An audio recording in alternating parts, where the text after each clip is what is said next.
దేవుడు సజీవుడైన దేవుడు నన్ను ఇక్కడ నుండి, ఈ అగ్ని నుండి, ఈ నీళ్ళ నుండి, ఈ సముద్రం నుండి నిశ్చయముగా ఒడ్డుకి చేరుస్తాడు అని నమ్మిన వారు ఉంటే బిగ్గరగా హల్లెలూయా, కీప్ ఆన్ సేయింగ్ హల్లెలూయా. అయితే ఇది చెప్తామా, ఒంటరి పోరు నన్ను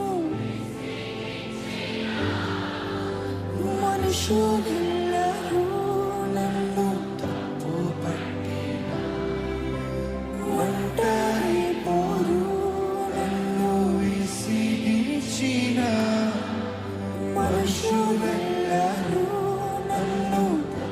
విశ్వాసముతో చెప్తారా, ఒంటరి వాడు, ఒంటరి వాడు